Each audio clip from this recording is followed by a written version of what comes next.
Cool. Hi guys, how you doing? I hope you're all safe and looking after yourselves well and enjoying some homeschooling.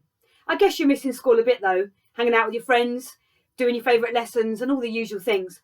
But one thing I've been missing is assemblies. I love doing assemblies, so I thought I'd do one and send it to you. Firstly because, well, I think it's good to take time to stop and think, to consider your thoughts and your feelings and to look at life from a different perspective. And secondly because I love telling stories and talking about my faith and what I believe. And I love to give other people the opportunity to think about their beliefs and their faith too. So today I thought we'd look at dealing with difficulties because, let's face it, it's what everyone around the whole world is having to do right now. So to get us thinking in an assembly, I like to start with a game or a challenge or something that's fun. And I love to use volunteers.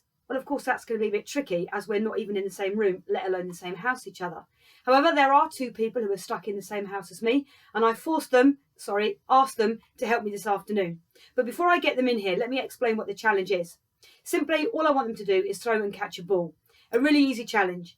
But I'm going to add different things into the mix, and I'm going to make it a more difficult challenge by adding difficulties. And I want you to look and see how they get on and see how they cope with the difficulties and how they overcome it. So, Paul, Lewis, would you like to come in and join us, please? This is Paul. Say hello to Paul. Hello to Paul. And this is Lewis. Say hello, Lewis. Hello there. Right, so here's a rugby ball. I'm going to give it to you and start throwing and catching. Shouldn't be difficult. These guys are both into rugby, so it should be no problem for them. But to make it a little more difficult, I'm going to add another rugby ball into the mix. Okay, so they're both coping with that all right. They're working together, they've got a strategy, and they're focusing on what they're doing, not on the fact that it's quite a difficult thing to do, and nor on the fact that they're trying to hit each other in the face. So now I'm going to make it a tiny bit more difficult. I have got some water pistols. So when they've got themselves back together, here we go. Keep going as I squirt you guys with water.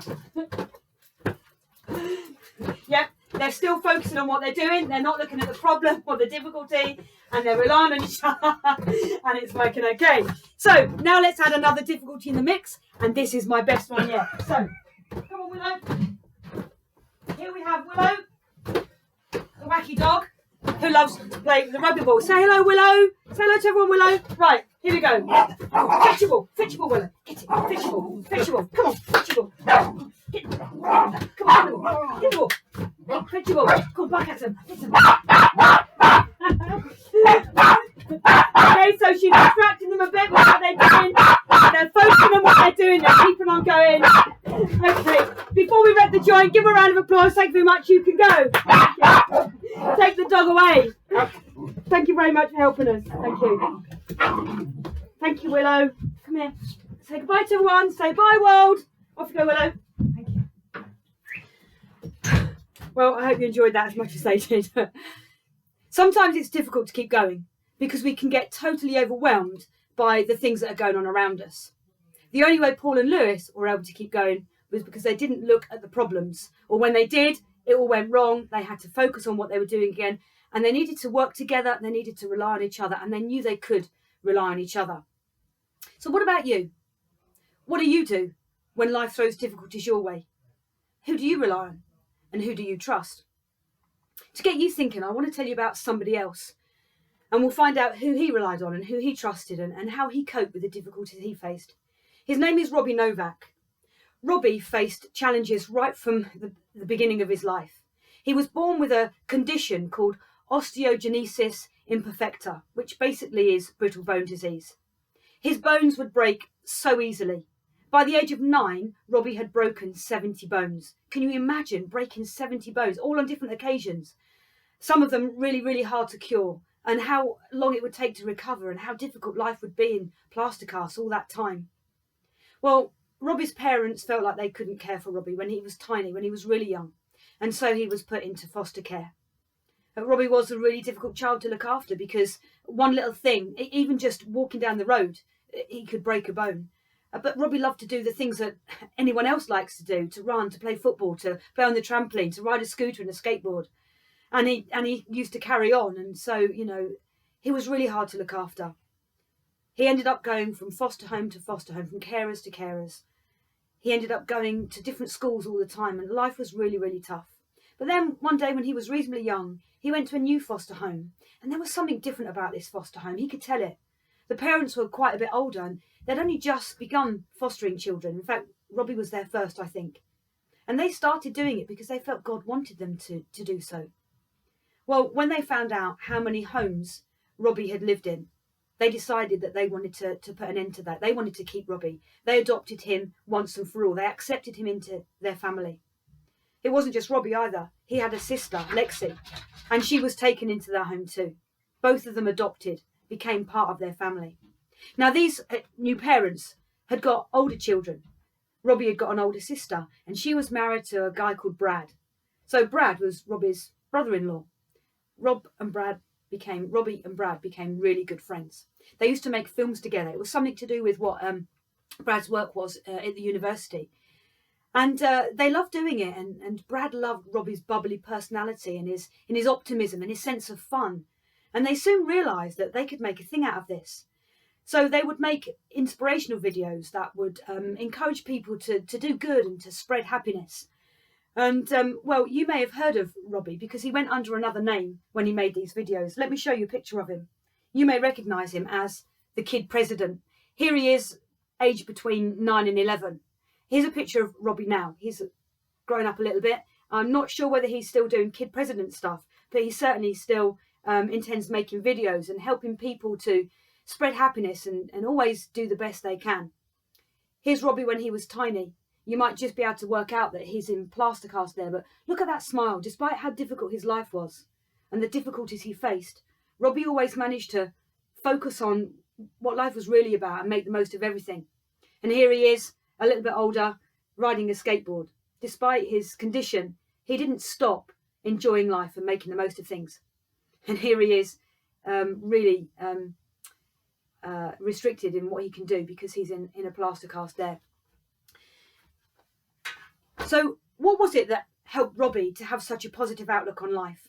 Well, when he was taken into that new family, it wasn't just because these people showed him love and acceptance. There was something even more than that. They believed in God, and they helped Robbie understand that God loved him, and even though he had this difficult condition, that he was special. He wasn't unwanted. He wasn't a burden, but he was really, really loved and precious and treasured. And Robbie knew that God loved him, and he knew the promises that God had made to him. He says, "Be strong and courageous because I will always be with you. I will never leave you." And that really helped Robbie keep going. Instead of looking at all the difficulties, I'm sure there were times when he was overwhelmed, but he also believed in God, and he knew God loved him, and he looked to God, and he really, really got some hope and some peace and some strength from knowing that God was always with him.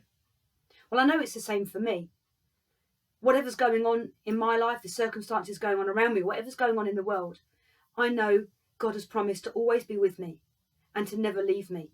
He's always there to help me, and he loves me.